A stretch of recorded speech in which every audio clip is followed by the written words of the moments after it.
Hello everybody and welcome to Radical Vaudeville. Please put your hands together, keep it going for your host Gabrielle St. Evensen.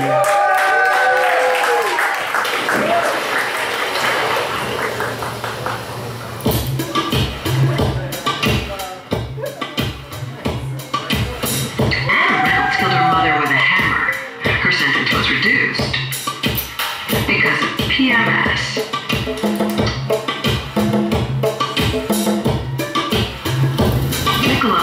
Set fires every 28 days and was acquitted.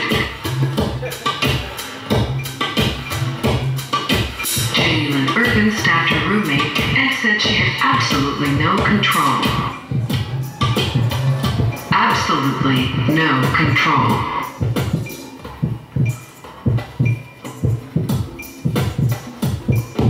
Shirley Santos beat her baby in Brooklyn. PMS was her defense. My mother never told me I'd feel anxiety. Christine English killed her married lover, rammed him against a telephone pole with her car. PMS reduced the charges to manslaughter. Then she was put on probation with the restrictions of abstinence from alcohol, told to eat regular meals, and put on a year's driving ban.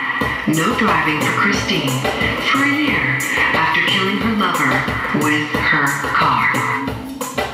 I hate driving anyway. Dr. Geraldine Richter was acquitted of drunk driving. PMS was her defense. Sandy Craddock, a woman with 30 prior convictions, stabbed a fellow barmaid to death. The court ordered her to take progesterone. Later, her dosage was reduced. During her next cycle, she threatened to kill a cop who had allegedly insulted her 3 years earlier. She was arrested while lying in wait for the officer with a knife. Now there's a woman who refuses to bleed alone. Soy increases your estrogen. Go for progesterone.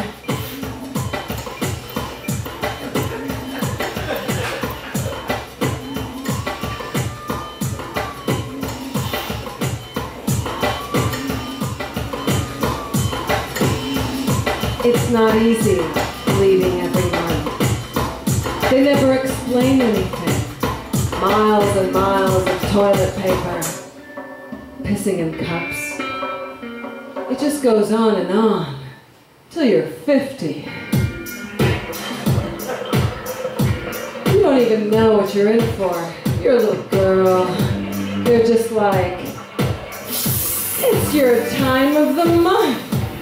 It's your Aunt Flo. It's natural. It's natural. Does your mother get it? Yeah. Does your sister get it? Eventually. Does grandma get it? Not anymore. They get it for years and years. Oh. You just cover yourself up, you wear panty liners, you wear tampons, you wear all kinds of things. It's like Halloween once a month. This is really like radical vaudeville. Yeah. For example, this month, Amanda didn't show. We have no one to clean the stage. It's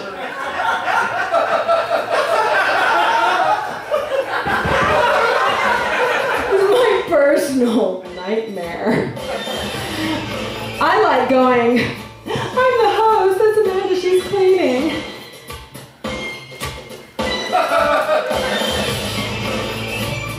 Anybody hungry before I totally throw this out? Okay, fine. Welcome to Radical Vaudeville!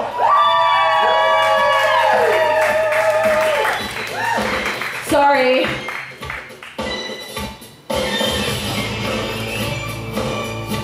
We have an act later who's like, we have a little bit of blood. I'm like, oh, that's gonna be a problem. Our next act is a man I met a long time ago. And back then it was cool to be a beatboxer, but now he is a beat rhymer. All I know is that he is super fucking talented, one of the sexiest men on the planet. Please welcome to this stage, Terry Lewis, known as Kid Lucky. Don't mind my cherries, Terry. I'll just move this over here and it'll eventually get clean, I promise. You don't have to move too much, do you? I'm sorry. I'm not sorry. I'll stand anywhere you are. Good evening, ladies and gentlemen. Good evening.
Girl, I wanted to love you so bad, yeah. I really did mean to love you. I really meant to make you sad, sad, sad. To around and make you mad. If I could do it all over again. I love you much better, my friend. It's funny how the way things goes. The way life turns, the way the wind blows. I'm sorry for those days I made you blue. I really did mean to love you, yeah. I really did mean to love you, yeah. I really did mean to love you. Let's give it up, girl, I wanted to love you so bad, yeah. I really did mean to love you. Let's give it up, I really did mean to love you. Skip, I really did mean to love you. Let's give it up, girl, I wanted to love you so bad, yeah. I really did mean to love you. I really did mean to love you. I really did mean to love you. Skip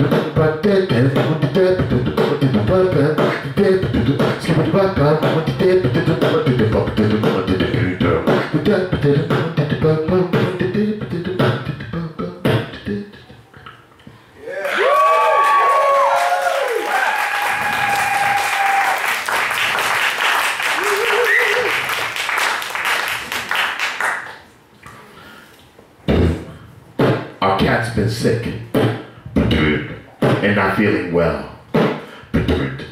She's tired and cranky, and we think we can tell that a time on this planet has come to an end. And we know that we must say bye to our friend. Where do our kitties all go when they're done playing and purring and asleep in the sun? what happens to them when we put them to sleep? I'll tell you a secret. You don't have to keep to go to Catlantis. A wonderful place with no worries and smiles on their face. They go to Catlantis. It's clean and it's neat. A cat habitat and a feline retreat. They go to Catlantis. Catlantis. Meow. Here your cat doesn't hurt. And the young and they're free to run and to play and to climb every tree. And they stretch and they lounge and they purr and I vow. In Catlantis there's never an owl in the owl. And your cat's always on the right side of every door. And you climb up inside the top bureau drawer. And there's feathers and strings and ribbons to chase and warm spots to sleep all over the place. They call it Catlantis. A wonderful place with no worries and smiles on their face. They go to Catlantis. It's clean and it's neat. The cat habitat and a feline retreat. They go to Catlantis. Meow, meow, Catlantis. Meow, meow, meow, meow, Catlantis.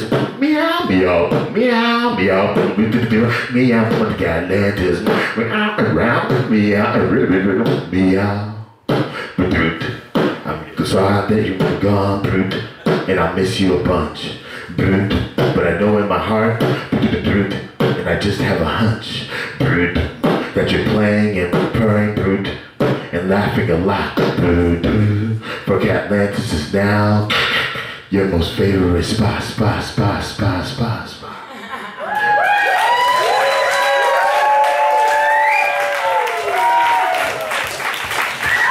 They go to Catlantis, a wonderful place with the worries and smiles on their face. They go to Catlantis.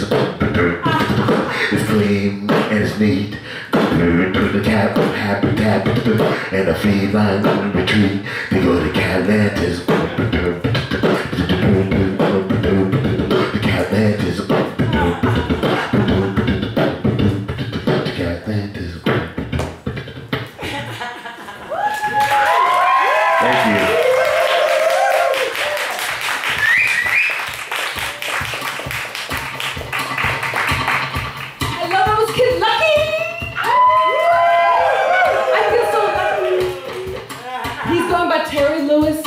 He's probably getting acting roles. Who knows the fuck he's doing?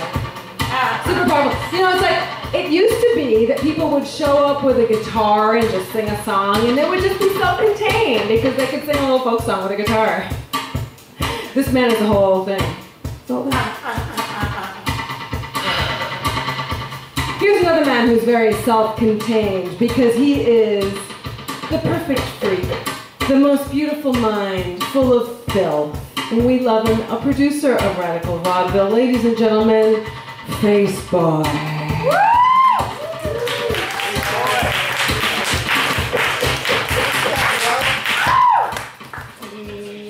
What am I slipping on here?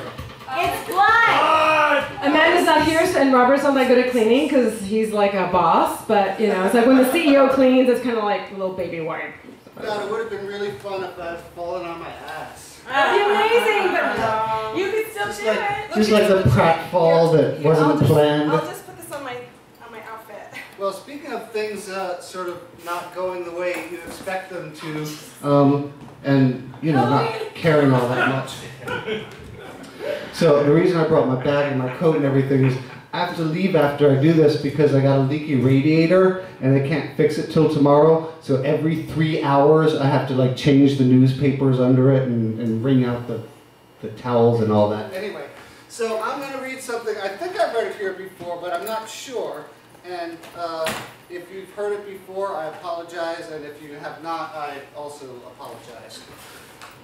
It's called a pregnancy test.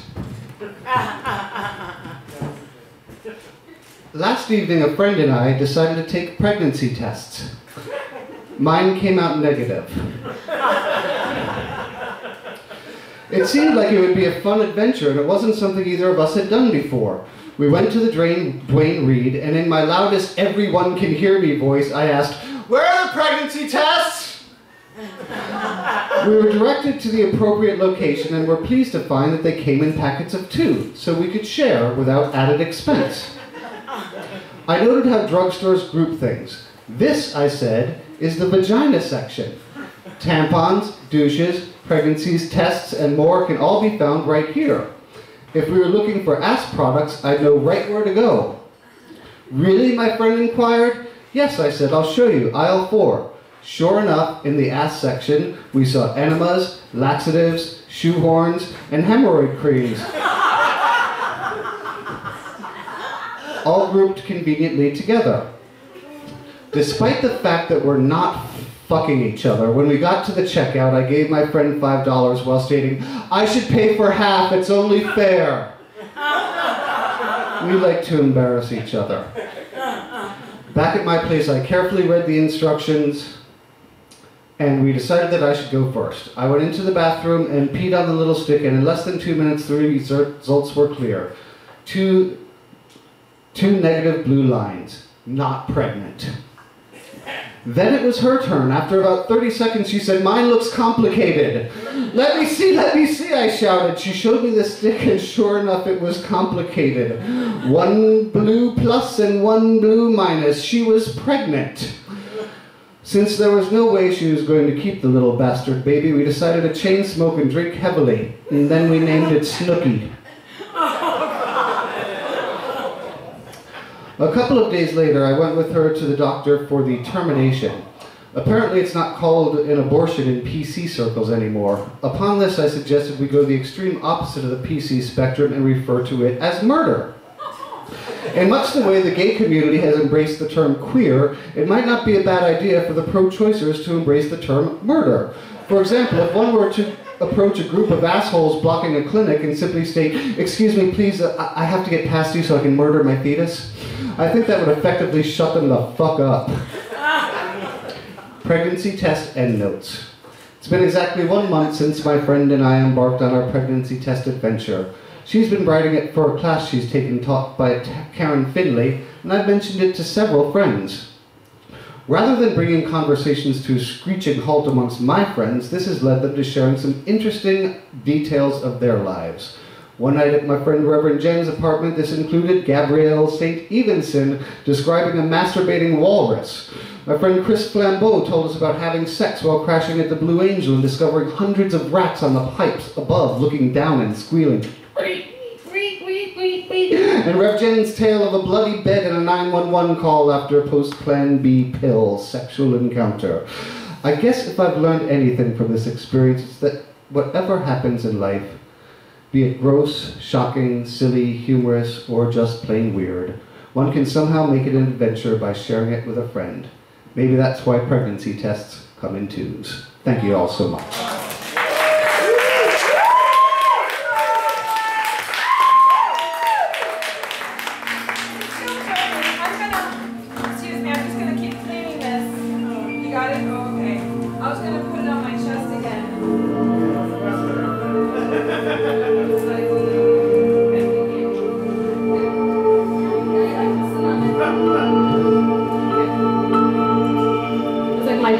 Deborah move was to sit on it. Okay. Hello. We have so many talented people. He's off. He's running to go fix this leaky radiator because that's what New Yorkers do. That's our personal Halloween. I once saw a movie where the guy was showering and the water got hotter and hotter and started to burn him, and he realized his house was possessed. Except that all the New Yorkers in the audience were like, "Oh, that's what it is."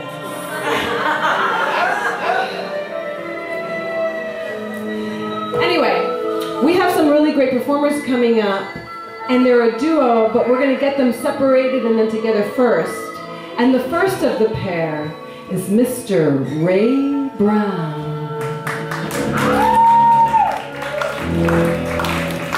He's going to play some music for you, and then he's going to join another man whom he'll tell you about, who's related to Faceboy. Halloween Secrets. Ladies and gentlemen, Ray Brown.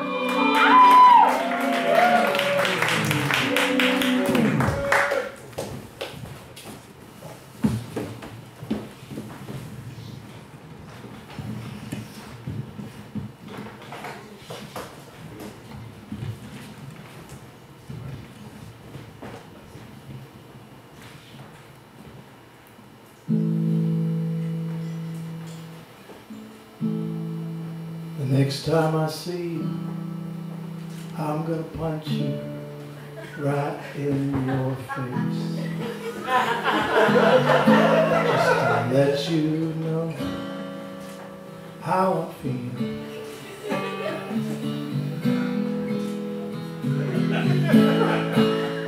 If you ever do anything like that again,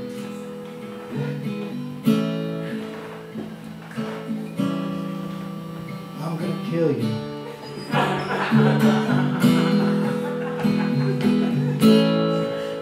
When you're done crying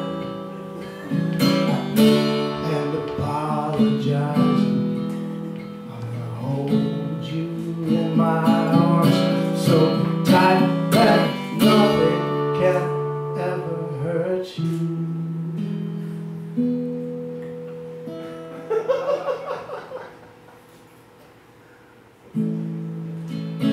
Right now, I'm gonna drink this bottle of vodka and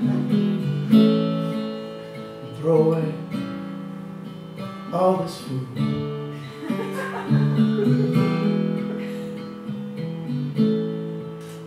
Go upstairs, lay in my dirty, dirty, dirty, dirty, dirty bed and think about it. Loving you, loving you. Oh, oh,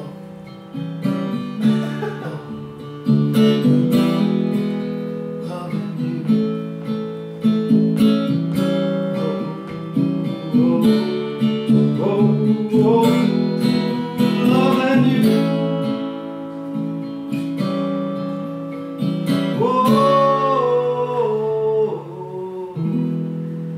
Loving you.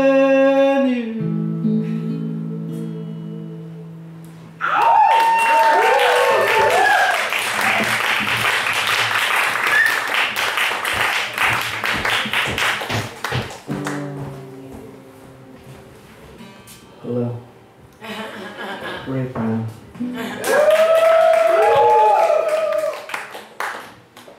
So this fucking guy was born in August. It's just this guy who talks like this, writes a bunch of poems. This one's called Squirrels.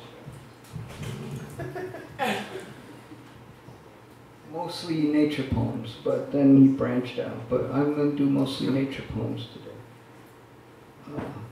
This one's called Squirrels. Damn! Look at those two squirrels. They're really going at it. He's really going at it, and she looks like her eyes are gonna pop right the fuck out of her head. And actually, you know, she doesn't look like she's enjoying herself. She looks like she wants him to get the fuck off of her. That squirrel is raping that squirrel over there. Hey, squirrel, get the fuck off of her. What the fuck is wrong with you?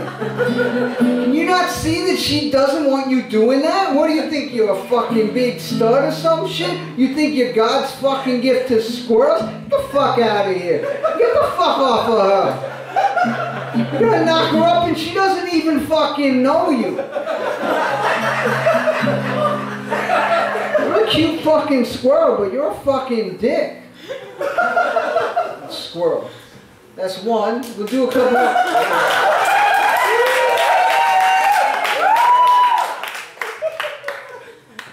Come on. Alright, Wait a minute, let me find, yeah. Here's in the next, okay, wait, oh, owls. Oh, fucking owls.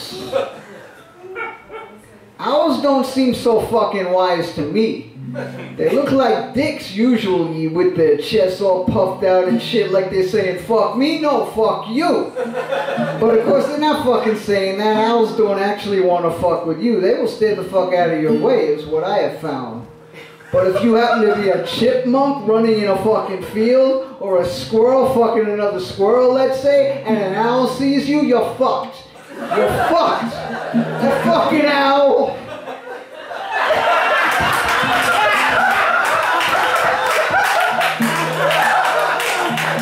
That fucking owl will swoop down on your chipmunk or squirrel ass and pick you up with some sharp ass motherfucking talons and fly you up to a branch and just fucking eat you alive. That's some fucked up shit. You could even be a fucking bird just flying the fuck along and that fucking owl will catch you in mid-fucking air and you're fucked. You're fucked. Owls will also eat insects and fucking worms. That doesn't seem so wise to me. I don't fucking know, but I mean the only time I ever ate a worm, it was a worm at the bottom of a bottle of fucking tequila, and that wasn't so fucking wise, let me tell you. I'm not saying that owls are totally fucking stupid, I'm just saying they're not fucking geniuses is all. And then this one's called bees. Oh, did I say it's Ray Brown? It's fucking Ray Brown! Check out his shit on Bandcamp. I don't have no shit on Bandcamp, so check out his shit on Bandcamp. It's Ray Brown, right? It's just Ray Brown, right? Yeah, I'm fucking talking to you. Ray Brown, right? Did you forget? I forgot to remind you. Is it okay? It sounds good to me. This guitar only has 4 strings. I like that. Bees. I'm vegan, but I will sometimes buy cereal with honey in it because fuck bees. I don't give a shit about bees. This position is not particularly controversial except among other vegans. And I don't fucking know an awful lot of vegans, some of whom can be fucking dicks. I generally prefer non-human animals to human animals, and this includes vegans. Fuck them and everybody else generally. Although there are specific people, including a few vegans, that I like an awful lot. But not bees. Fuck bees. Bees aren't even animals at all. They're fucking bugs. They're sentient. They have feelings. But I don't give a fuck. Cockroaches are sentient too. But if I see a fucking cockroach, I'm gonna fucking kill it. And if there's some fucking delicious cereal to be eaten and it has honey in it, and I'm hungry for some fucking cereal, then fuck the bees. I'm eating the cereal. It's just the fucking way it is. Fuck the bees, I'm eating the cereal. Alright, that wasn't really a nature poem, was it? Can I do one more? It's short. One more. Crickets. Crickets look fucking disgusting, like fucking cockroaches that can fucking hop and shit. And I don't want to have anything to do with a fucking cockroach that can fucking hop or fucking fly. Flying fucking cockroaches freak me the fuck out, so fuck them. And I am almost like, fuck the fucking crickets too, except, goddamn, on a quiet fucking night, when all you can hear is the fucking crickets, that's a beautiful fucking sound. When it's dark and you can't fucking see how fucking ugly the crickets are, you can shut the fuck up and breathe really fucking quietly and listen to the beautiful fucking sounds of those ugly fucking crickets. And that is a really nice time. Tell me I'm fucking wrong about this. I'm not fucking wrong, so fuck you. Fun fact about crickets, they make different kinds of chirping sounds depending on different shit that's going on with them. Like if they want to fuck, that's one song. If there's another male cricket trying to cock block the first one, that's another song. I looked this shit up on Wikipedia, it's true. They've even got a song for after they fuck. That's nice, right? Because I don't know about you, but sometimes after fucking, I want to sing a fucking song. Another fun fact, crickets will eat dead crickets. That's pretty fucking hardcore. So, yeah, fucking crickets, I guess they're pretty fucking alright. Ray Brown, this fucking guy, thank you for having me.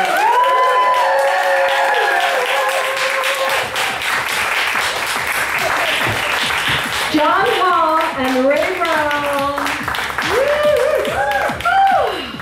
Wow. It's a lot to take in, all that nature and stuff. I thought about that kind of thing.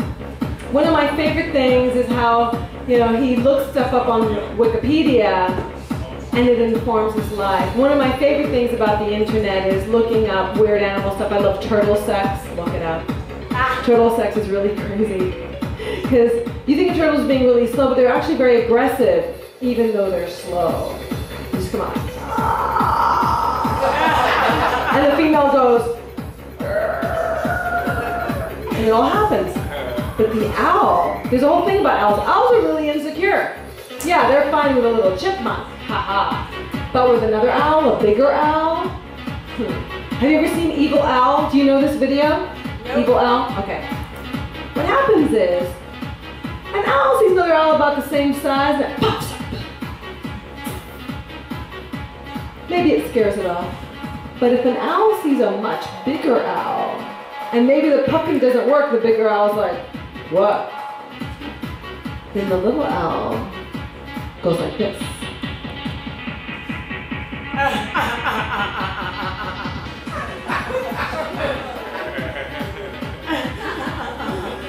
And does Evil Owl and freaks the shit out of the other owl. Just gets all freaky. That's hot. Anyway, just wanted to share that with you because John brought all this up for me. I don't really do Evil Owl as good as some other people who are here in this room, but we've got to move on. And I was looking around for Eric Schmalenberger. Do you know Eric Schmalenberger? Woo! Maybe? Eric Schmalenberger, he hosts this really amazing variety show at the Slipper Room called Alice Once a Month. He is hosting the nightlife, he's curating nightlife at the Mix Festival coming up, which is music, performance, orgies. Yay! Should be pretty good. But I was looking around for Eric and I couldn't really find him. So I was asking his friend if she knew where he was. So let me just see. Eric, are you back there? Come on out. He's not here. Well, can you come out? Maybe you can make him come out. He's not here. All right, well, I'm going to sit down, and if you want to maybe lure him, I don't know, we'll figure it out. He never showed up. So, ladies and gentlemen, this is so short. It's like, no, it's fine, it's fine. My voice carries. My name is Miriam. Oh. Right in my face, just like I like it. My name is Miriam, and I'm not going to tell you my last name because I like to be mysterious. I came this evening and I thought that this would be enough, but I was told that I'm actually expected to do something. So I thought it's Halloween. What's frightening? My ex-husbands. And so I've written an open letter to all of my ex-husbands as if they were one person, and I'm going to read it to you this evening. Would you? Who's up, Marion? Woo! Marion! Oh. I'm not in a frat. Shut up. Can I have a little bit more light because I'm blind? Can I have a little bit more light overhead because I'm blind? Okay. Dear, I hope none of you are sensitive. Of stomach. This letter, it starts off bad and it gets worse. Just like life. Dear piece of shit. You fucking turd. Has anyone ever smelled or looked more like cabbage than you? I sincerely hope you apologize to your mother when she shat something so rotten out of her womb. Sniff a tit, ox-cooter. Your asshole is a haven for misfits and pigeons, you fucker of trucks. Take your hand out of your butthole and get a grip. Try gripping onto this piece of reality. You should be flogged with a lead rope. I think you're really stupid, man. Your dick is the size, shape, and temperament of a grapeseed. Your face is a mishmash of meat and mangy mutts. Try saying that 10 times fast. Your mind is an ass-stinking dome of rotten fuck. The apocalypse can't come soon enough for you, neither can a man who climaxes in 4 seconds, dark fucker. I hate you a whole lot. I want you to bleed to death in a dirty toilet, and I want you to pray to God at your last moment, and I want him to say, eat feces in your bath, dear. Hey, butt cracker, choke on a walnut. Take a pill for fuckerness, fucker, you fucking twat cincher. I'm not even allowed to watch your TV show anymore because it makes me piss at my television. I had asked myself why I was defacing my property, and I looked at a picture of your misshapen excuse for a face, and I thought to myself, well, I understand, I guess, but Miriam, can you please remember to do it to the hall TV and not the parlor set? Suck a fat one, Pussy Willow. I bet you got an 1190 on your SAT, dummy. I wouldn't let you shine my shoes. I would let you eat my new boyfriend's spooge as it drips from my conch, sayer. If you were a labyrinth, I'd be glad. Pie. Why pie? Because you remind me of my favorite kind, rude berry, you mannerless, fucktard boob rumpus. Your wit's even duller than my twat teeth, and the only twat that has teeth is you. Your ideas are more wrong than the notion that the earth is flat, and there's actually more of a following for that idea than for your boring TV show, ugly. Go plow a field, you mule. I bet the world agrees with me when I say this. You're the biggest turd I've ever seen, and I used to work as a horseshit shoveler. Tonight, you should ask God in your prayers for a viewable face. Either that or an asshole that doesn't reek of Chernobyl. Your dick is ceramic, your nipples are rubber, your head is wood, you are a disgrace. I bet you're a cancer, you life-threatening malignant growth. I hope you're removed, fatty. I painted a picture in art class and I got an F because you're so ugly.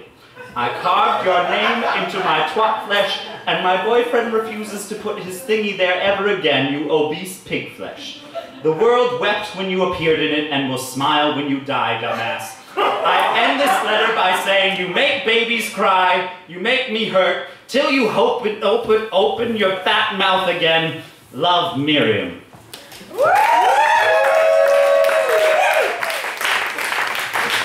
I've made up with 2/3 of them, but you know, there's still hard feelings in some places. And now I'm gonna have a drink. Yeah, I need to go and buy a beer. When the dress doesn't have pockets, you have to keep your cash somewhere. Oh, Miriam. So sorry Eric couldn't make it. But if you do want to see Eric Schmalenberger, he'll be at the Slipper Room once a month. Look him up. Just look up Eric Schmalenberger. He's everywhere. He's in all of us. But fucktard boob rumpus. Yes! Yes! That's Halloween! That's like every day Halloween. You can use that every day. I'm gonna do a little stage managing, excuse me.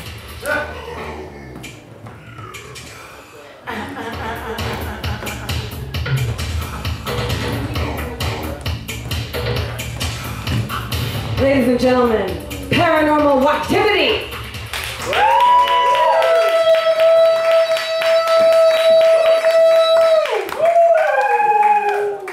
Hello, we are Paranormal Wacktivity. We are an occultist improv group. Minions to both Aleister Crowley and Del Close. Yes! And tonight, we would like to give you a scene from the other side. Can I get someone to pick a card, please? Someone, oh, okay. Just tell me when to stop. Stop. All right, take that one. And can we have a suggestion of location, please?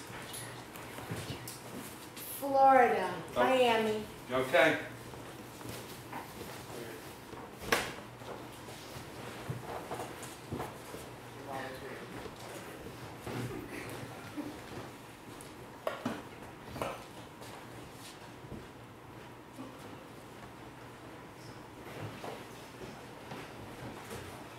Never gets any easier, huh? No, it doesn't. Why? She's how young as a kid have to be, man. You I'm know, gonna find this motherfucker who did this to this kid. I'm gonna say things to him that he's not gonna like. you listen to me. You work hard, you go to college, okay? You get out of here. And then I come back and I find the motherfucker who did this to us. And then you live right. When I'm done with that, I come back. I find out who did this. That this poor innocent child. Well, his worst crime was maybe killing a frog. Or a cat.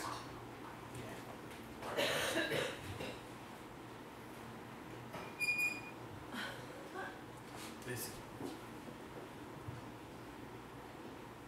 I made a promise to your mother. You need to live right. You need to get out of here. So that I can have the opportunity to come back. Okay, look at this.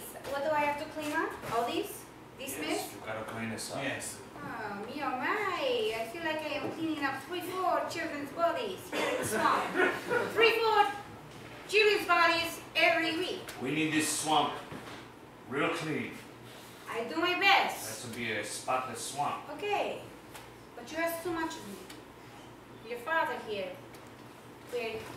we all know that he likes to drink. It's true. He likes to drink, he has a temper, but that's what makes me a man. When his temper comes flying out of his body onto my face, I become a man. You understand? Yes, I understand. Has anyone ever made you a man? No, because I'm a woman. Just let me be, okay? I'm going to clean. Okay. All right. No, let's go. Let's go. Speaking of which, you want a drink? Yeah, I'll have a drink. On a day like this.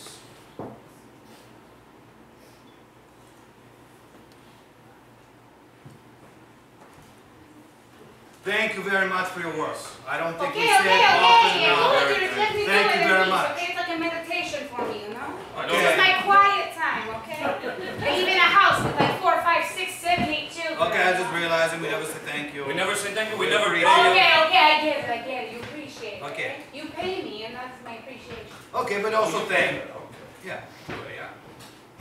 Make sure the body is nice and clean before we clean the swamp. What do you think? I learned this yesterday. I've been cleaning baby bodies for like, I don't know, 15 years? No, no. 16, coming up 17 perhaps? Sounds good. I'm gonna go check some alligator traps that I laid out here. I'll be back. I'll have a temper.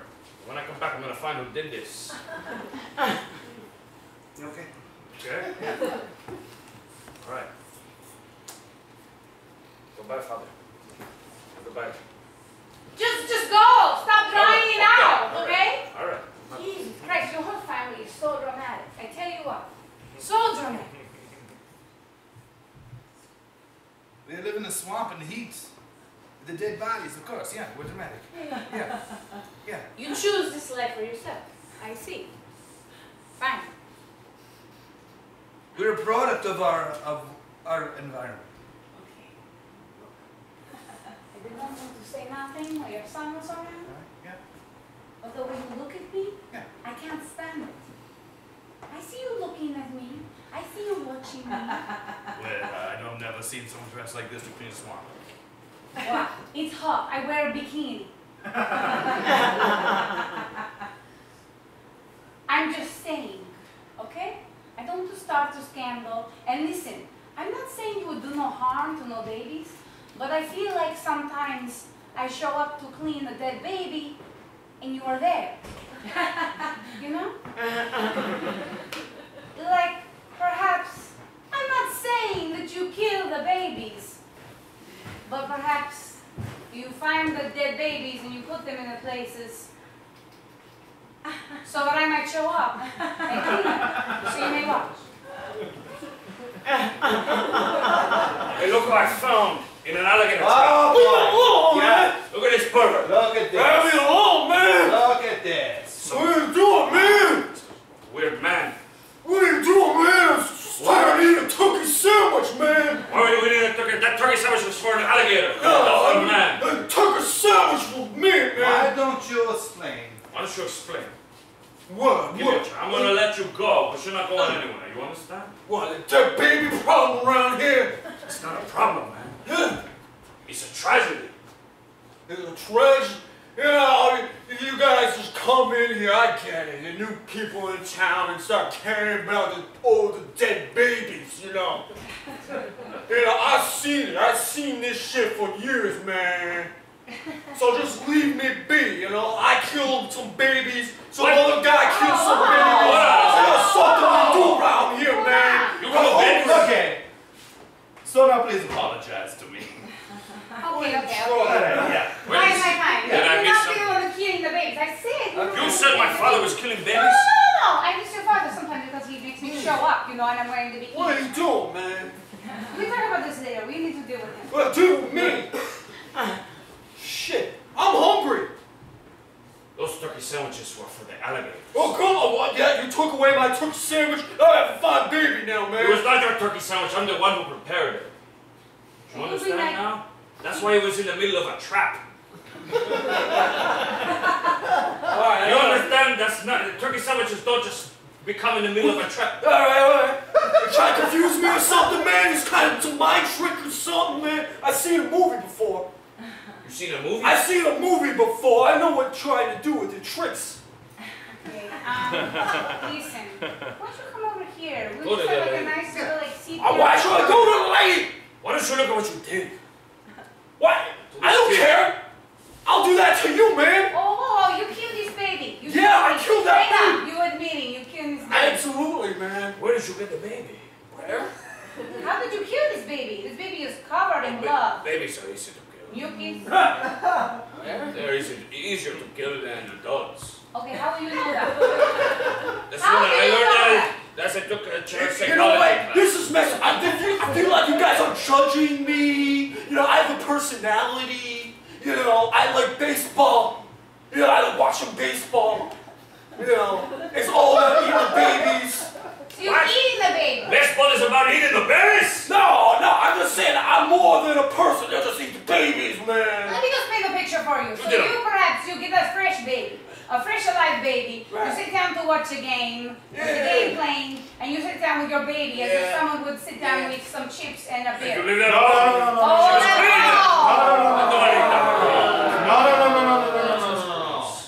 Get your own, man. That baby has been out for a while. That baby is very rancid. Yes, I think so. I think this is the crap. I think this is how I'm going to make you a man. Yeah. What are you talking about? I'm going to make you into a man. That's right. Get away from me. Hey! Don't ruin my shirt with the baby. Hey! Where you get that, man? Where'd I get this? Yeah, where I get this? We come to the swamps. Where you going, man? Yeah, we What come is to the this? swamps, man.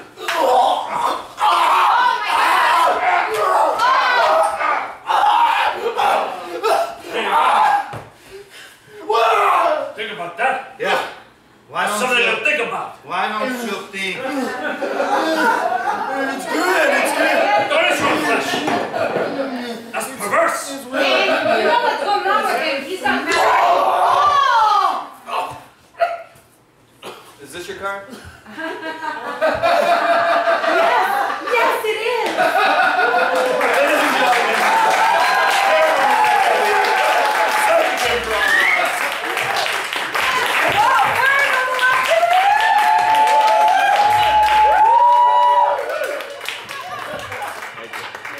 Oh my god, this is so psychic because I am originally from Miami, Florida.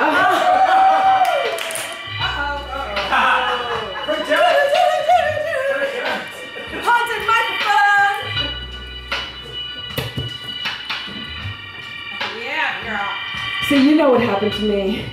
If I go out there, people say, "Oh my God, you've been eating baby." You know it's not true. Our next performer. We're really lucky because we had, I'm not going to go excerpt, sorry, you know what, it's about to go in bad taste. We're really psyched to have this man. He came at the last minute. It was really awesome. We didn't expect it, or we would have promoted the shit out of him for weeks, but he kind of just popped up, and we're really glad. If you follow us on Facebook, and I know there's some geeks here who are like, Facebook. But I've been posting. We are very proud to have Kevin Maher, an Emmy-nominated comedy writer who lives in very fashionable Brooklyn. And he hosts a night that you should check out. I'll say it twice. Kevin Geeks Out. Kevin Geeks Out. Absorb. Absorb. Take it into your psyche. Take that baby and rub it all over you. Take a little bite. Kevin Geeks Out. Ladies and gentlemen, Kevin Maher.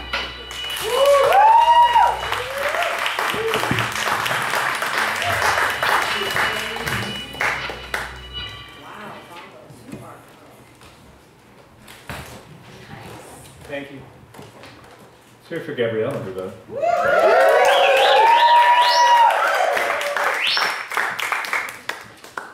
Tonight I'm going to be performing some comedy and poetry. Thank you.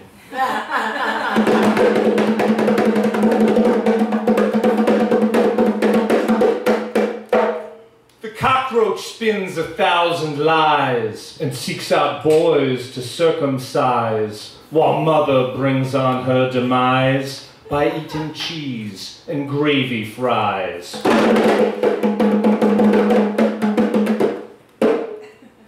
I met a man whose claim to fame is that he can eat 48 hot dogs in 6 minutes. So I said, "Hey man, what do you think of all those starving kids in China?" He said they could eat 4 of them in 10 minutes.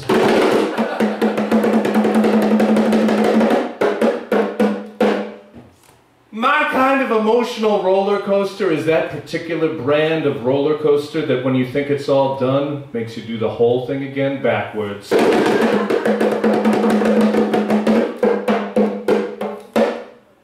I saw that new Godzilla movie. The one with the realistic looking Godzilla. I didn't ask for a realistic Godzilla. I didn't want a realistic Godzilla. But I'm supposed to be grateful for this realistic looking Godzilla? Ladies, is this what it's like to be a woman?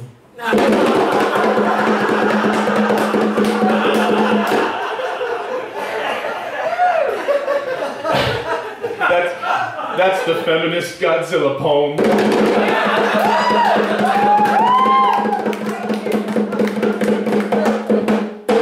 Drinking a 99-cent can of Arizona iced tea may be the closest you can get to drinking a scratch-off lottery ticket.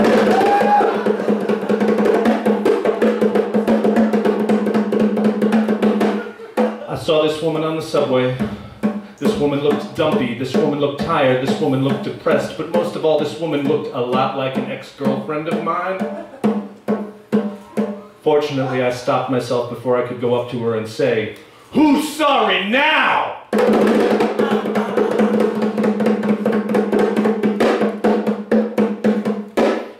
I saw this guy in a Batman t-shirt standing there while his wife carried a baby stroller up the subway stairs, but before we go ahead and judge him, let's remember, that could be referring to some different Batman. A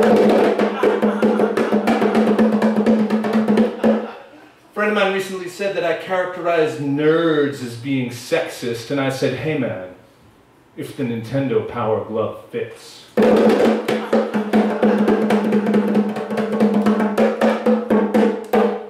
Why did the yuppie cross the road? Why? To bring its baby to a bar.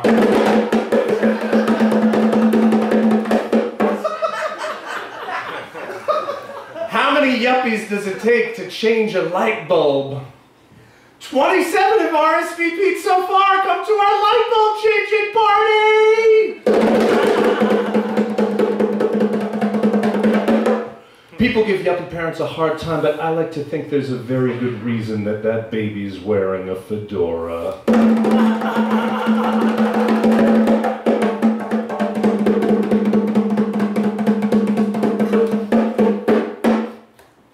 I was at a bar mitzvah in New Jersey when I was sitting at table 9, eating some delicious cake and watching 13-year-old boys dance awkwardly when my neighbor sitting next to me leaned over and said, "These young boys are becoming young men, and the next thing you know, they're going to mature and be touching breasts." And of course, we tried to guess which of these boys would be the first one to touch a breast. And a thought occurred to me at that moment. I became worried. I thought, what if I have a supernatural ability to see into the future, but only in regards to when a tween boy will touch his first breast?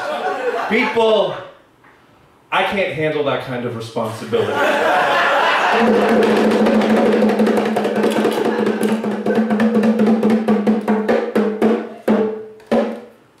I'm walking down the sidewalk and this guy comes over to me with a clipboard and he says, "Excuse me, sir, could you please cross the street? We're filming a movie." I know. I could just stop right there for this guy. I love this guy. This guy should come to all of my shows. Setups only.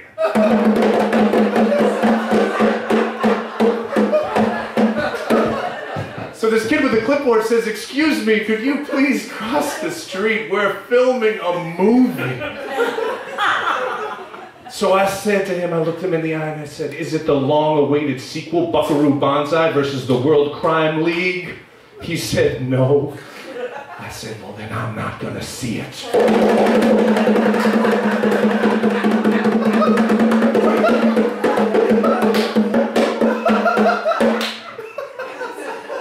Writing and pitching a TV show is a lot like running a marathon, which explains why there's shit running down my leg.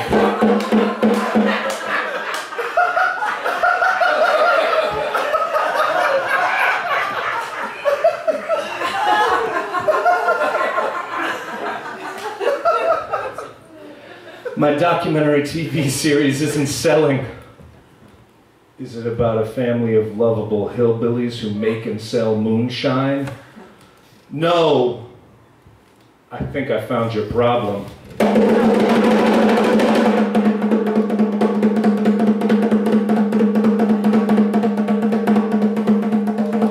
Drum solo while I try to remember the next joke. I gotta look it up, guys. Sorry. That's right. Beatnik poetry, printed at work.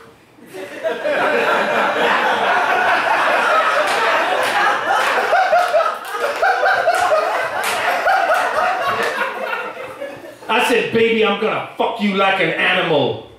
But that animal is the three-toed pygmy sloth.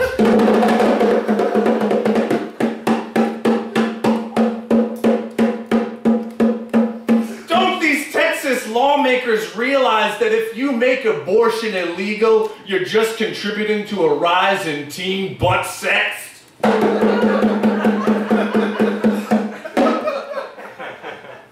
The weird thing about watching a man fuck an elephant is that you have no idea if this is a piece of symbolic protest art against the Republican Party, or if it's just a guy making love to an elephant.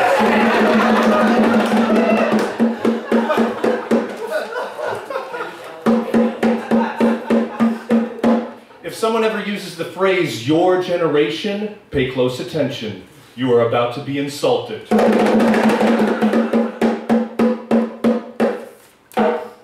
As I stepped off of the piss-smelling, shit-stained bathroom of the Greyhound bus, I noticed 3 words written on the door. Joe loves Lori. Now, I don't know who this Lori woman is, but she must be very special. Thank you.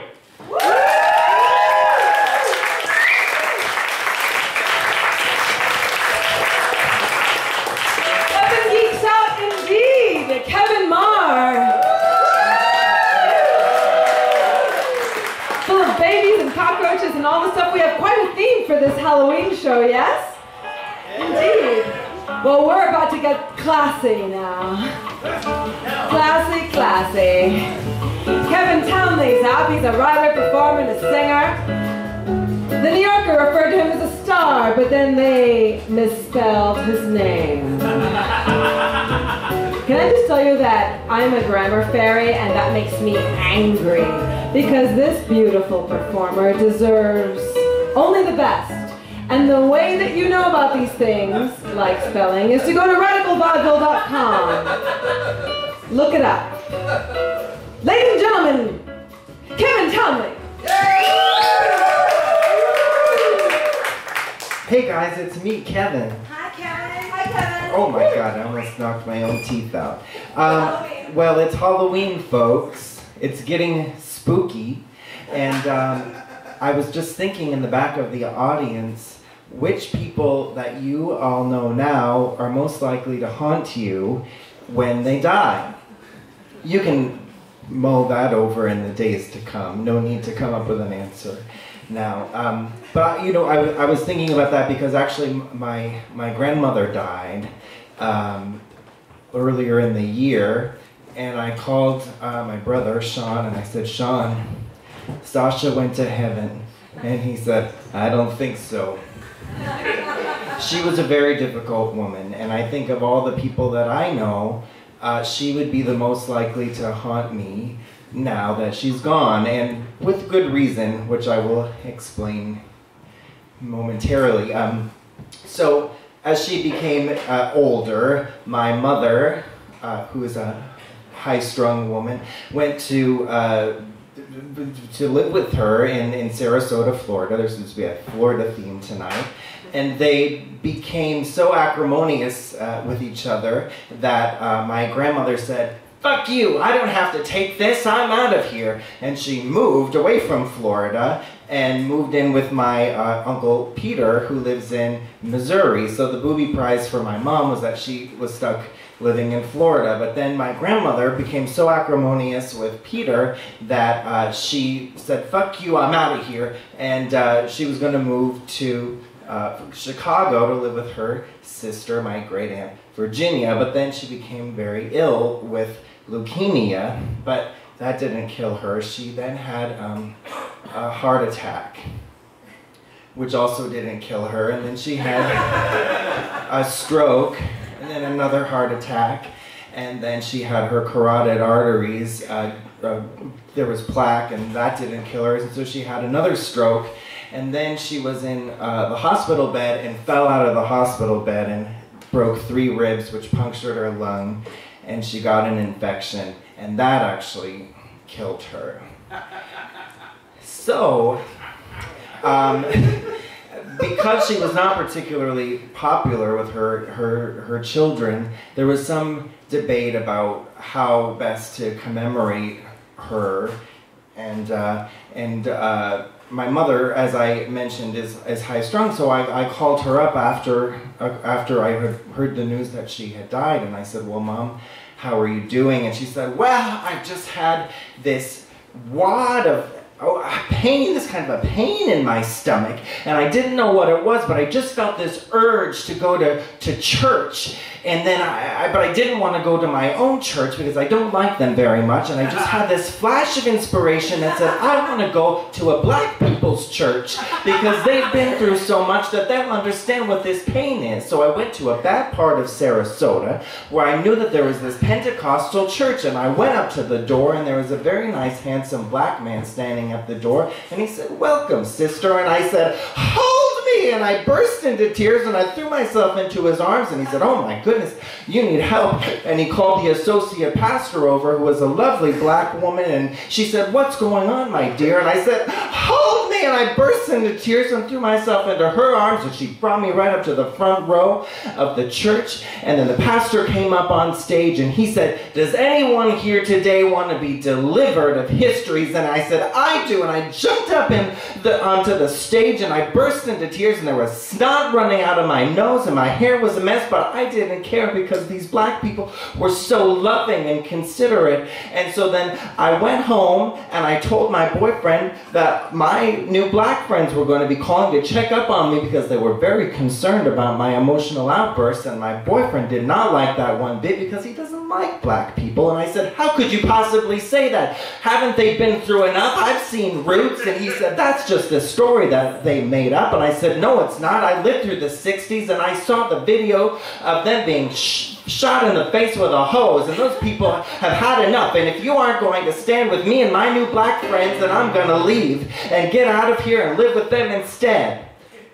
Well, I said, well, you should probably go back to the church at least once to make sure that it's okay with them if you move into their house.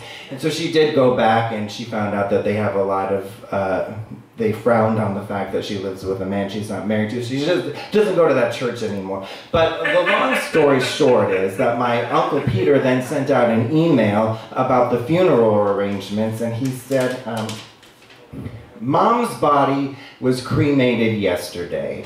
The ashes will be sent out on Thursday or Friday. It's expected to take a week or 10 days before they arrive. I will be moving the last of her belongings out of the apartment tomorrow. Once I get the things organized, I'll be sending some things to each of you. The death certificate should be ready in a few weeks. I will be able to close out her bank account then, and should be able to distribute what's left of her finances soon after. A few other details are still to be done. In life, Mom wanted there to be a ceremony to remember her time here. It looks like that won't happen. The one thing she told me was that she would like Mark to sing her favorite song, Send in the Clowns. I propose we each listen to our favorite version of the song tonight and remember the best of Mom.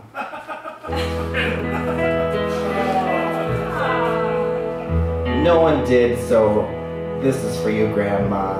Isn't it rich? Are we a pair? Me here at last on the ground, you in midair,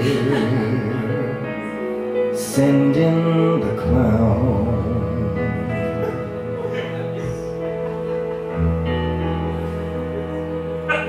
Isn't it bliss? Don't you approve? One who keeps staring around, one who can't move. There ought to be clowns. Send in the clowns. Just when I start opening doors, finally knowing the one that I wanted was yours, making my entrance again with my usual flair, sure of my lines, no one is there.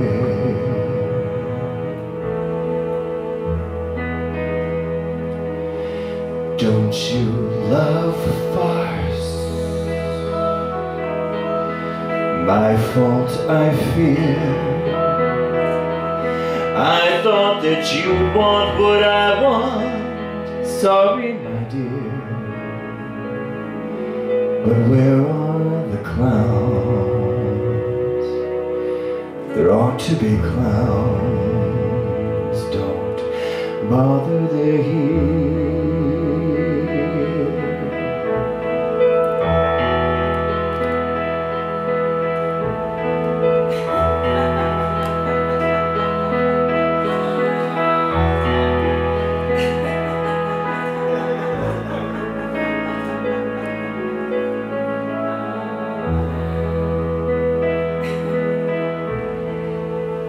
Isn't it rich? Isn't it queer? timing this late in my career, where all the clowns, there ought to be clowns. Well, maybe next year.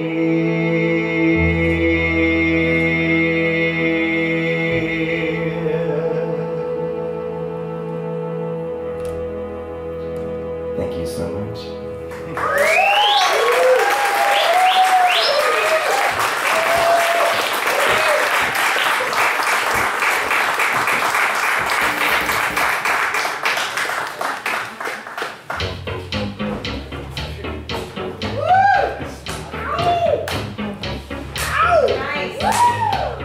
Kevin Townley!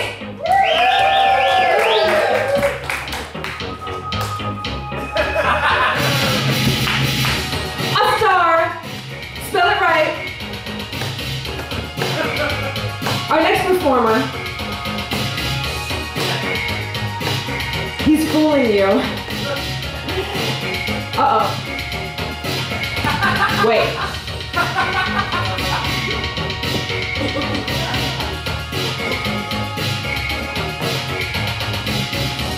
Now, the best part about Halloween is horror.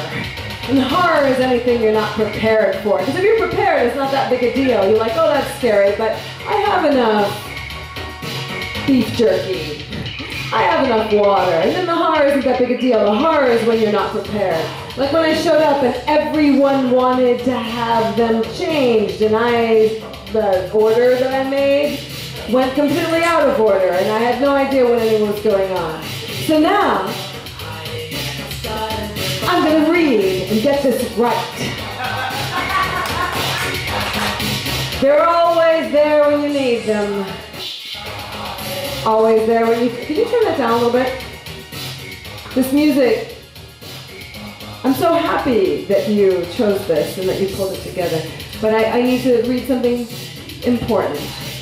They're always there when you don't need them. They're just always there. Oh, you slowed that down. You are hot. I'm gonna eat this cherry. I've been looking at it. Just saying, oh my God, is that baby? Yeah. No. They never fucking leave. In fact, they usually sleep out back in the alleyway, which, as you know, is filthy back here. Face down in a pile of their own sick. But tonight, for one night only, we have hosed them down. Clearly no one's hosed me down. Hosed them down, we've propped them up, and here they are now. Please join me in giving a cold, icy silence to Bathtub Jen and the Henchmen. Ice. Ice. Thank you.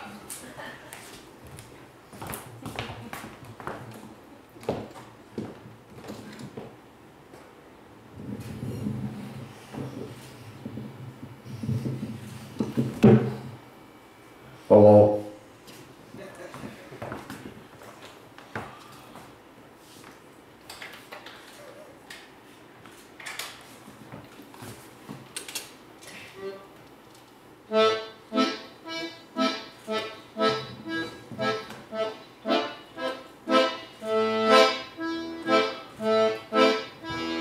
Ladies and gentlemen,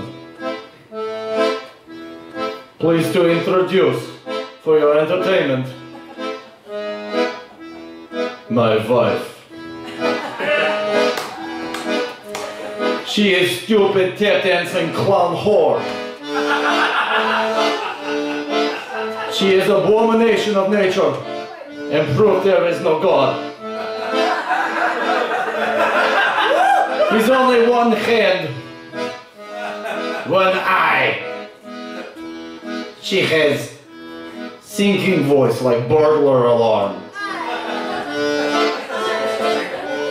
And face for radio.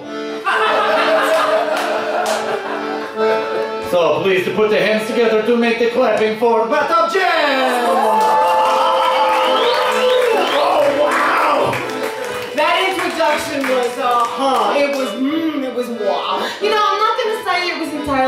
inaccurate. I'm just gonna say it was unkind. Welcome to the greatest show on earth! No, you cannot say that. It's copyright. You don't want to get sued like last time. Taste the rainbow. No, just do it. Geico can save you 15% or more on car insurance. You're in good hands. Every kiss begins with...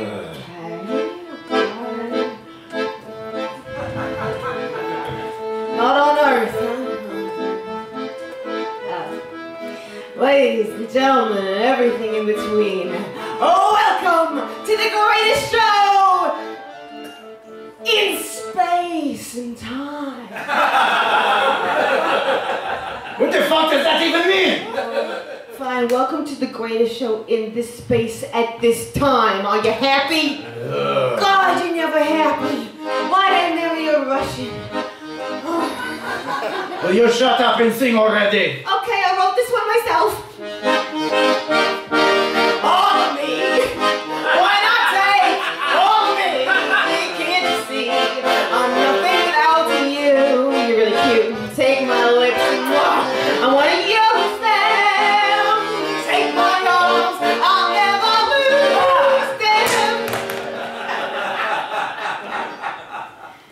Your goodbye left me with eyes and eyes that cries. How am I to get on without you?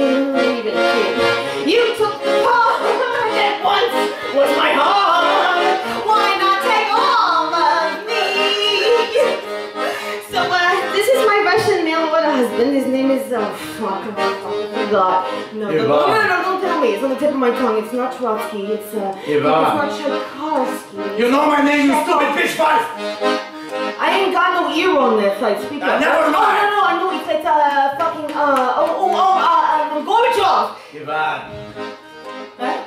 Have you met my husband, Sergey? He's very attractive. Ivan! Sorry, I'm a little deaf. You're a little whore. This is true. Hey, though, you sell my internal organs and body parts, and I get to sell the rest. Am I right, ladies? Yeah! It's just so fucking much, you know that. I love you too. He's just cranky. We've been on the run from the cops all week. I like to say we've been on the lam so long, it's mutton.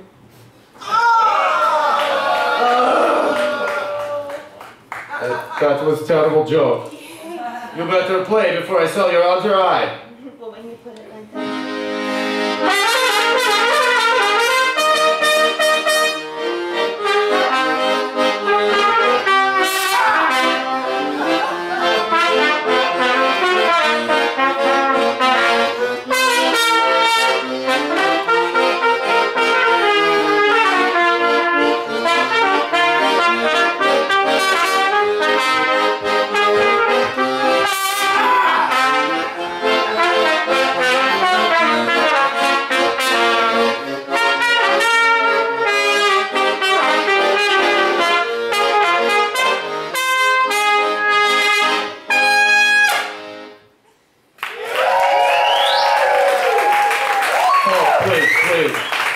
Please, don't encourage her. Please, no. I need all the encouragement I can get. That was fucking terrible! Oh, you know what? You don't speak English then. Что ты хочешь, сука?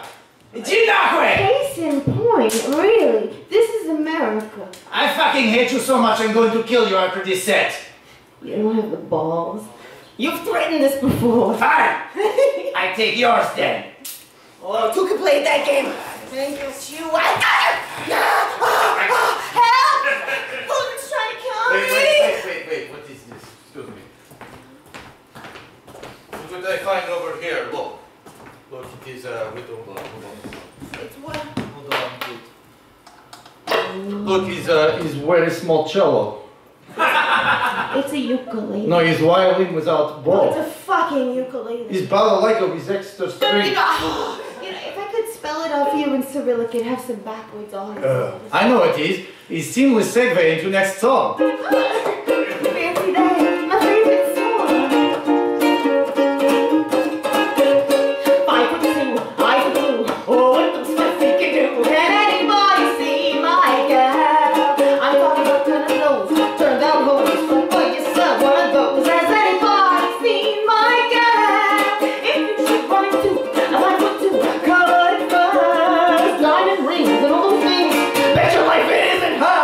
coochie love, a coochie room, a coochie, coochie. Has anybody seen my girl? Hey, Sven. Ivan, you know this, Ivan!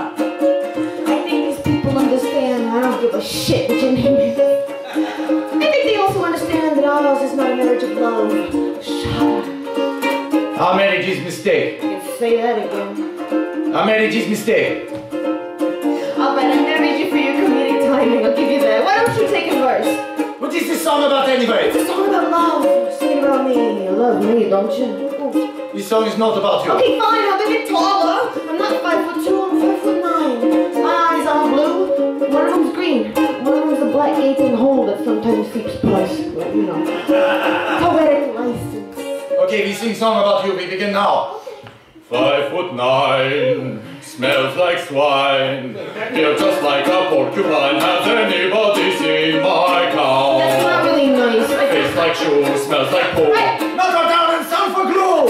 My life is stupid cow. And if you piss me off one more time, I'm going to fucking cut off your tongue and stab it. You never use a plastic anymore! You never suck it! I fucking hate you!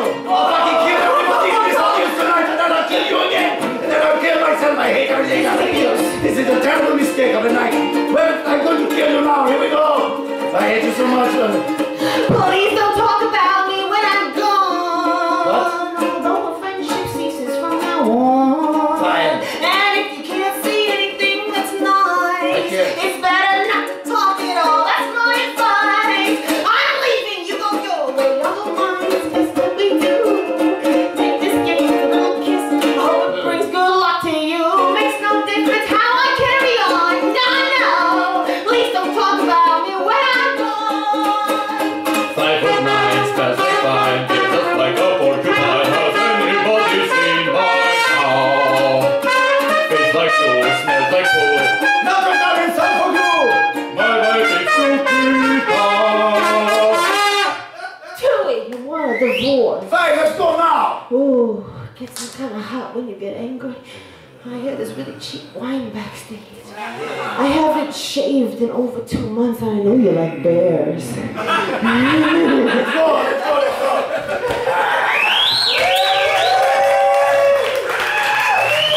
Bathtub Jen and the Henchmen! I don't know why I keep channeling Oprah Winfrey tonight. I don't know, something must have leaked into me.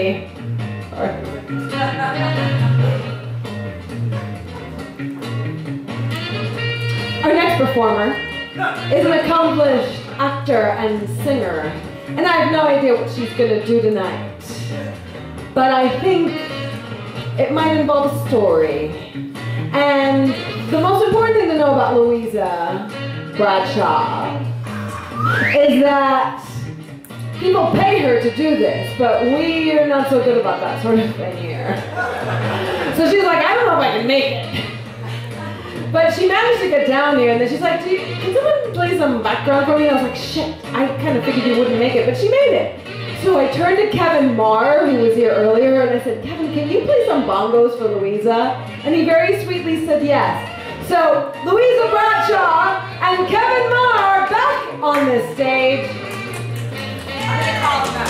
She's gonna call him up. It's Louisa.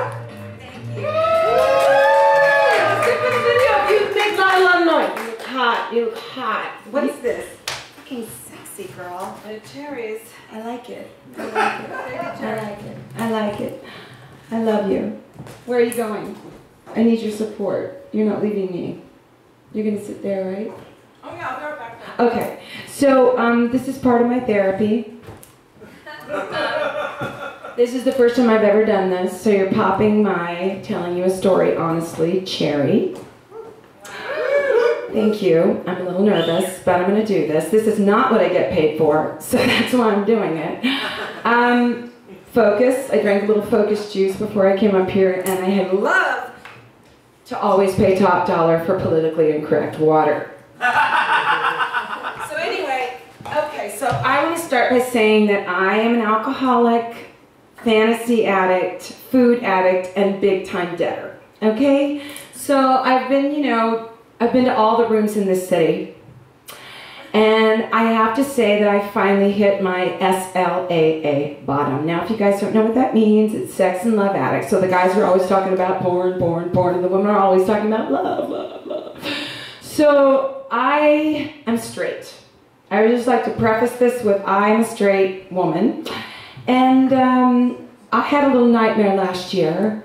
I became a pillow princess for a whole 6 months. It started at the Carlisle, and I met her, and she was pretty hot, you know. She was like very butch, you know, and I was like, wow, that's kind of sexy. And she was smoking a cigarette. She was kind of like, hey, I'm from LA. New York's really treating me well, and you kind of look like Scarlett Johansson. And I was like, great. I mean, Scarlett Johansson, girls can't really turn that down. So then she told me that a certain unnamed actress was going to be starring in her movie, because apparently this actress was also having an affair. They call them studs now, apparently.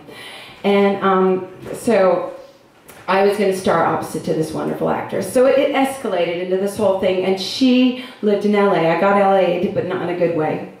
And I got Hollywooded with rubber wood. Okay, so no more rubber pony rides for this gal. So I went out to LA, and it just escalated, got a little crazy. I gave her my Facebook handle, and she started deleting people off my Facebook. It got kind of scary.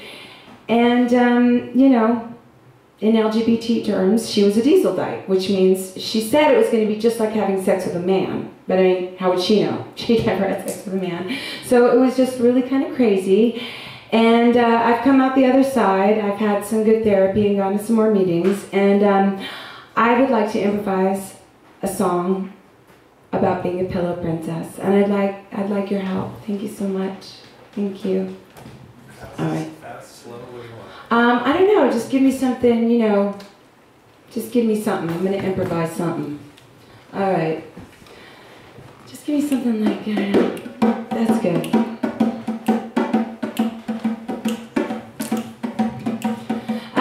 The Pillow Princess Blues.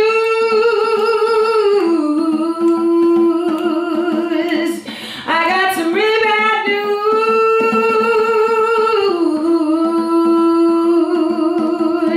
that it just wasn't working for me, and a lot of hearts got broken, and all I wanted to do was have an emotionally available person, and it seemed that that was where it was going.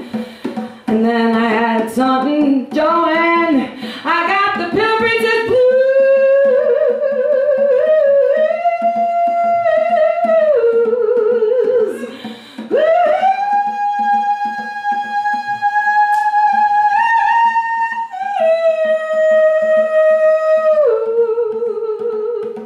You're married, aren't you? Yeah, I don't have a lot of good luck with men. I don't know what that is all about. So then I thought I'd try it.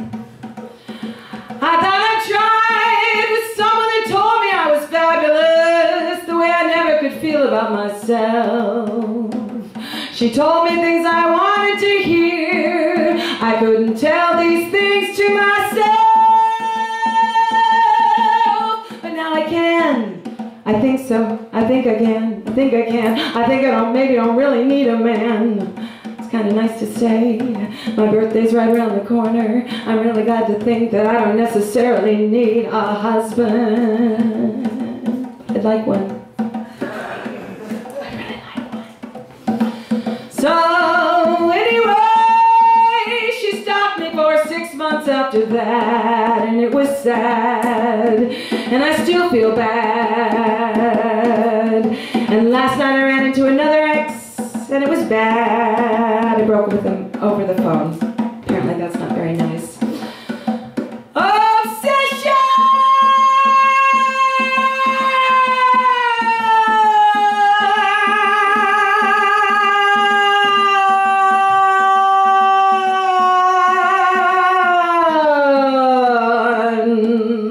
Is not so healthy. Yes! Obsession!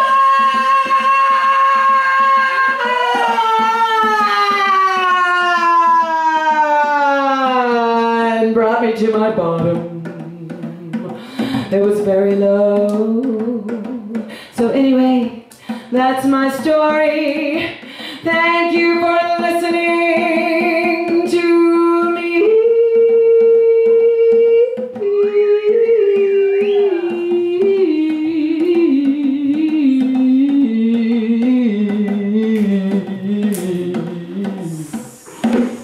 Thank you.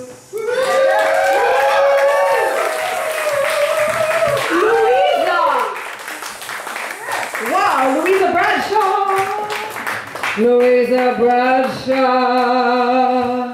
But don't tell anybody I did that, you know. No. Story, I'd like to keep it between you and me, okay? Thank you. Is that you? And then had that video camera right there together. I want that burned. I already tweeted it.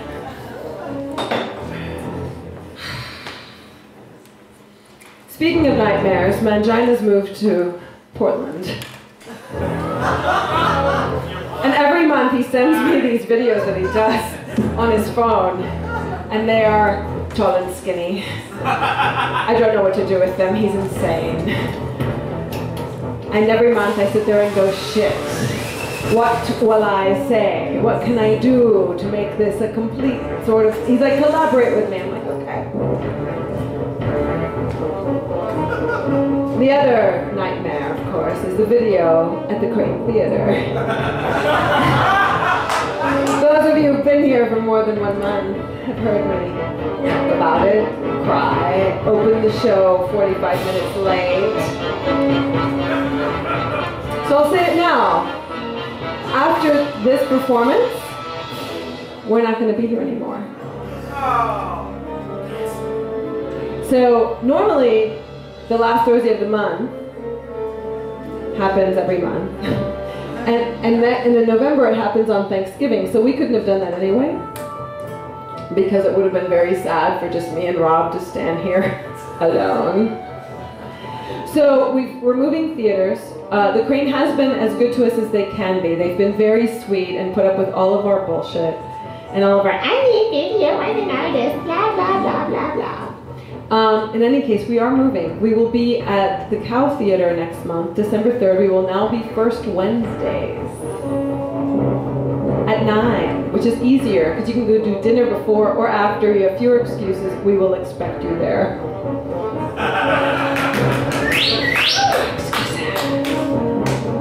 So this is going to be a little fucked up. Just deal with it. Mangina.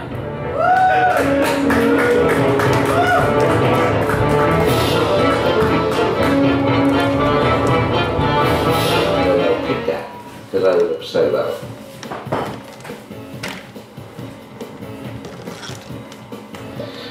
Hello. I would like to introduce myself as Mangina. Now what I've got going on here is, first of all, a shirt that I designed for Fiona Apple's tour, but most of all I'm introducing my finger weakness. Now this is a little handy item that I use to entertain the ladies, so to speak. Now let me get my glasses on. I got my glasses on so I can see. Now the finger weakness, what it does is it stimulates, you see the little finger there? It stimulates both visually and tactile method. But by the way, this is not herpes, it's a zit that I picked at because I was upset about that. And I continue picking. It's disgusting. It's very gross. We all have these weaknesses that we go through. It's one of my weaknesses. Don't look at it. It's disgusting. I don't have herpes, I swear. So occasionally what I like to do is I like to make a little campfire in my room. You can see here a little campfire in my room. Wait, where is it? Actually, I can just switcheroo. Well, here.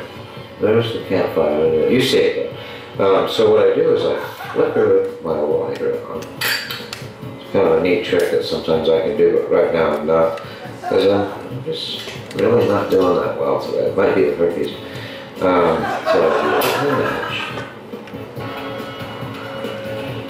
I get that going when it's going. So it's going right now.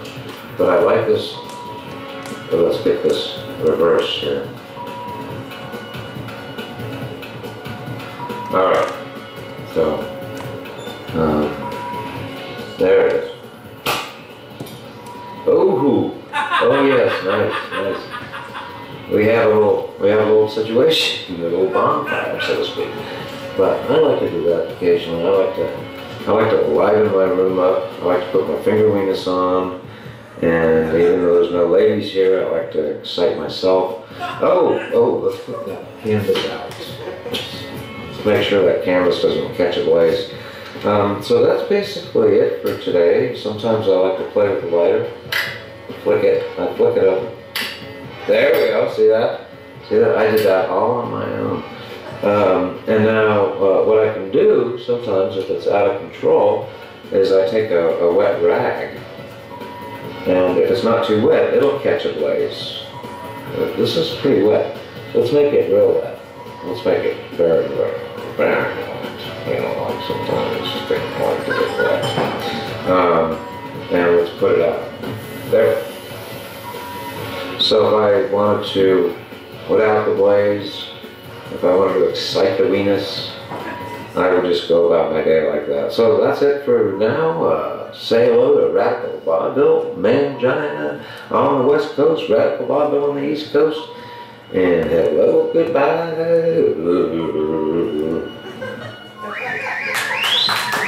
Oh, Mangina! We love him. We're worried about him, naturally. Like these things come and I get worried. I'm like, are you okay, man? Well,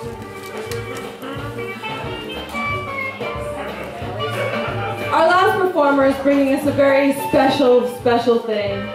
And it turns out that it's her birthday. It is. The show, or the group is called Midnight Radio Show. And she is... What do you call yourself? Charlotte, Lily, Swan, Gaspard, Missy Spot. Charlotte Lily Swan Gaspard is how I know her. But I can never remember the Missy Spot. I'm so sorry. But you know what I did remember? I remembered that it was her birthday. It's Charlotte's birthday! So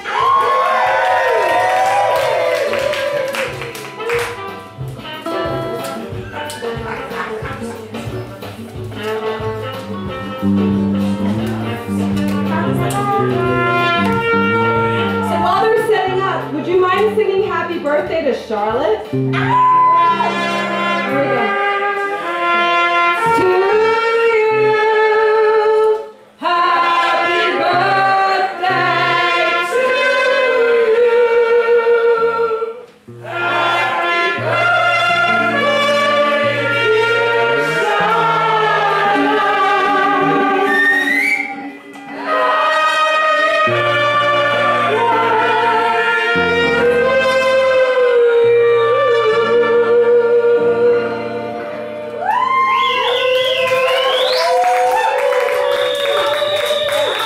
Happy birthday, dear Charlotte.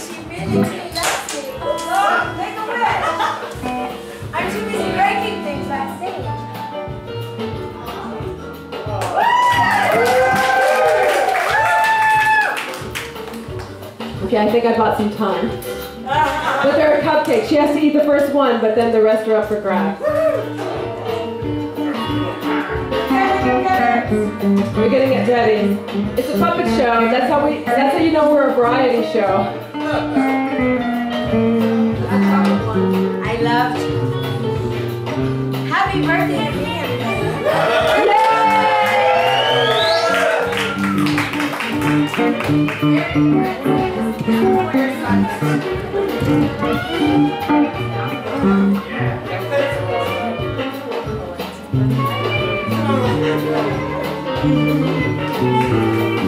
Does this work? And am I getting chocolate all over it? Oh, a little bit. Oops, sorry guys. So yes, I turned 21 again yesterday. Feel really good about it. Do you want a cupcake? Yeah. Is that what you're asking for? Vanilla or chocolate, my love? Chocolate? Yeah. Yeah. So while my puppeteers are getting situated, and my beloved Ezra, my guitar player, is eating a chocolate cupcake. Gosh. They're really good. They're really good. Yeah, they're really good. Also, I love birthdays so much, especially my own birthday, because I'm such a self-entitled princess, and it's the one day I don't feel bad about it. So how are my puppeteers doing? Oh, fantastic. And how are you, my darling? Very good. Good. I'm sticky. So we are a midnight radio show, and we do a very sincere and heartfelt shadow puppet show. It's all original fairy tales that we made up, and all handmade shadow puppets. And you can come see us. It's midnightradioshow.org. Can it be really dark? Can there just be like ambient in the house? Yeah. And really dark. And even can this blue nonsense go away? Sorry, it's shadow puppets. We need yeah. Babies, will you hold me something to know if we're like, dark enough? Like a farmer or a sea captain? Yeah, okay. Are you feeling Let's go in the house. Okay. Ready? Once upon a time, there were two people. They were from opposite ends of the world. They had nothing in common and almost never would have met each other. This is the story of the farmer and the sea captain.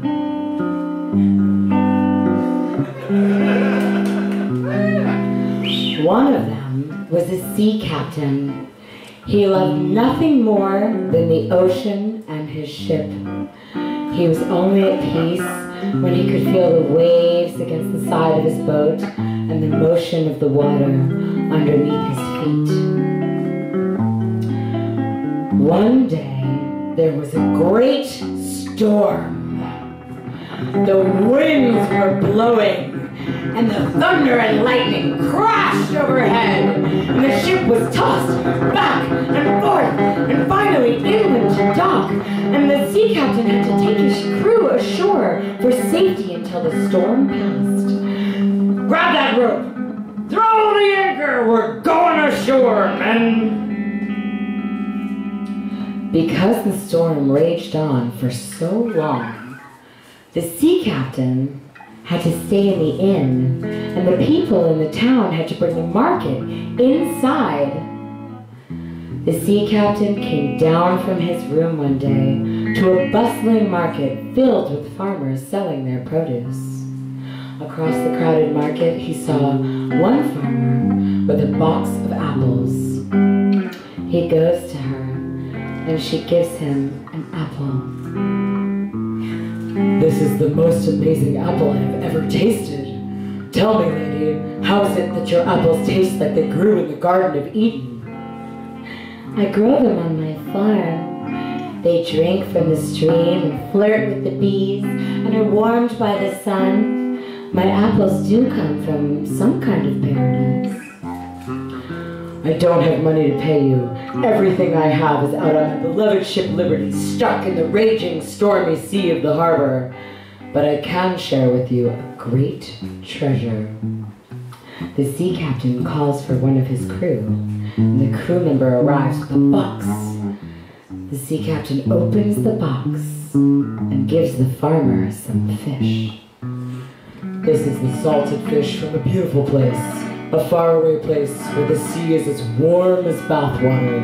It is a great delicacy and very precious to us. They even say it is the favorite food of the mermaids, who rarely eat flesh. Will you have some?" Later on, that night, at the inn, the farmer and the sea captain sit close to each other by a fire. They are eating the salted fish and fresh apples. When the storm is over, I want to take you on my ship. I want you to feel the breeze of liberty's sails on your skin and watch the sun set over the ocean. When the storm is over, I have to go back to my farm. There are animals to care for and plants to tend. Wasn't there a man who took his wife and all of her animals and plants and loaded them up onto his boat? You would have to get a bigger boat, I think. Enter one of the crew members. Captain, the storm is finally passing. We can go back to the ship Liberty. Yes, I know. I can feel the wind calming. I can see the light beginning to show in the window. Ready the crew. We sail at dawn. The crew member leaves. He's excited to tell the other crew members the good news, but he gives the farmer a dubious look as he goes. Shall I ever see you again? I shall come back to you whenever I can. If I am still living, I will come to you. Don't speak like that. We shall meet again. We must believe it. Time passes. The farmer brings her apples and vegetables to the town and to the market, and she looks out to the harbor and to sea, but the sea captain does not return.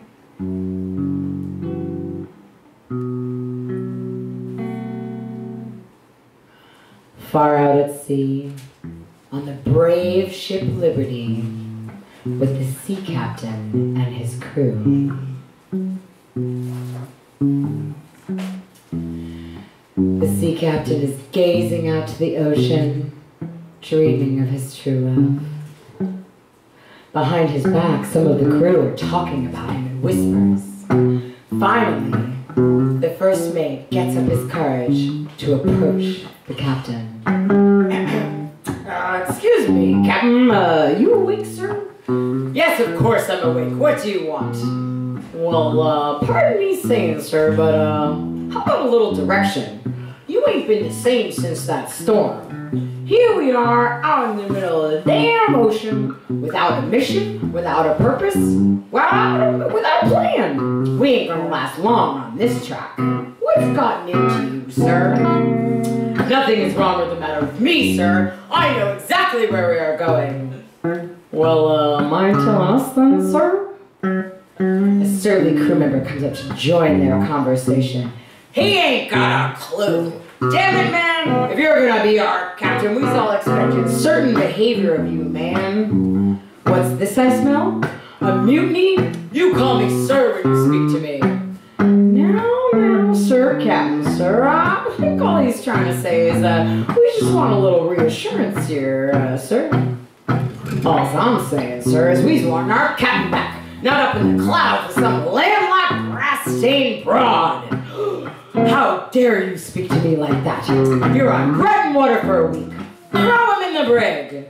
No, sir, captain, sir. I think he's just saying what's weighing in on every man's mind on this ship. We signed on here to be your crew because he was a fierce and focused captain here. A good leader here you've been. It's all calm down. No one's trying to have a fight here over nothing. We all just want a smooth ride. A well-oiled machine, sir, like always. He ain't up to the task no more. He's lost his cool. He ain't fit to lead us. He ain't thinking of us no more. He's thinking of some dirt-scratching turk back on land. He's a land lover now. He ain't got a feel for the sea no more. And at this, a fight breaks out, and the captain and the crew are wrong, yelling and shouting at each other until the sea captain is thrown overboard with a big splash. Time passes. Back in the town, the farmer takes her apples and her vegetables to the market and looks out to sea in the harbor and sees a ship, Liberty. She runs to the harbor to the side of the boat. Where's your captain? Oh, please, where's your captain? The crew member comes to the side of the boat, wearing the captain's coat. Why, hello, sweetie pie. How nice to have delivery service to the harbor, eh? I'm the captain of this here ship. Darling, who's wanting me? Oh no, but where's the man who was the captain before you? He's with his beloved. The sea got him, and he's swimming with the fishes as we speak. Tragic, really.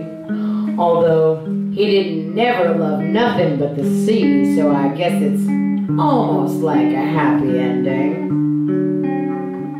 The farmer is heartbroken. She stumbles away, dropping her box of apples. That night, the farmer is at the edge of the cliffs overlooking the sea. She is watching the waves crashing below her, preparing to jump. If that is where he is, then that is where I want to be. If he swims with the fishes, then perhaps I can join him and tend the seaweed gardens around his watery grave. The farmer jumps and falls for a very long time. The farmer is sinking deeper and deeper into the water, and it gets darker and darker. Enter the mermaids.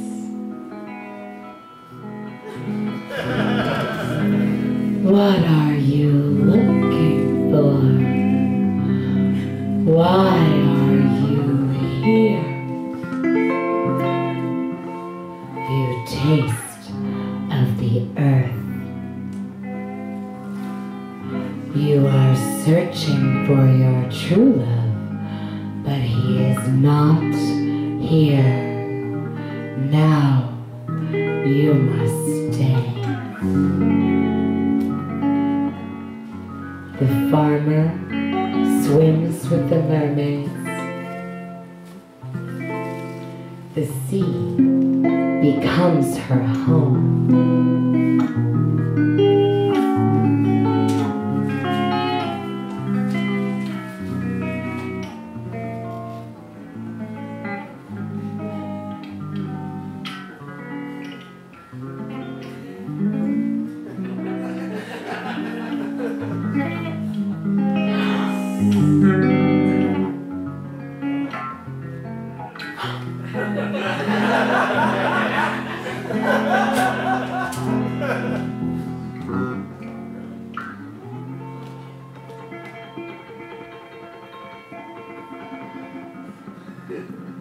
Until one day, a large fisherman's hook descends into the water and catches the farmer by the apron. She's stuck on the hook and pulled up and up out of the water, away from the mermaids.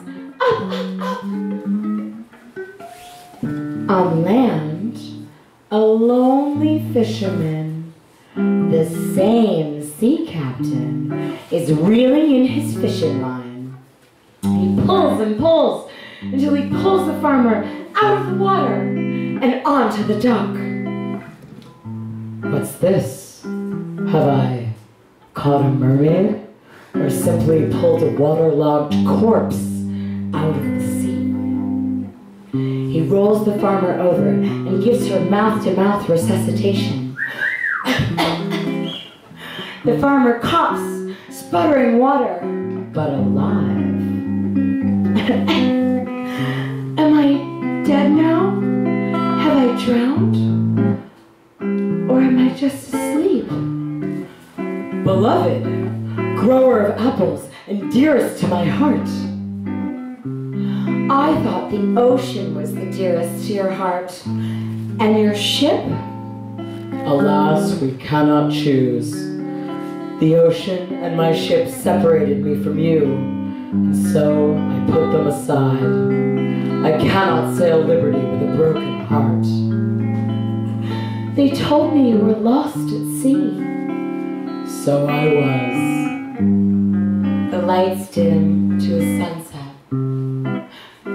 There's music. Do you hear it? They play music to say goodnight to the day. I've never seen the sun set over water before.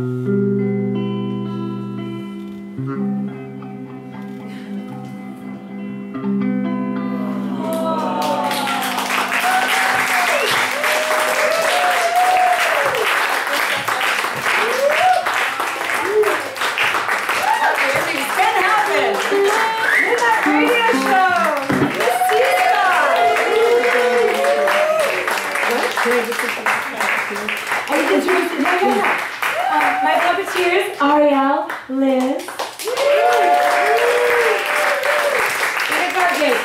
My musician, Ezra. Thank you.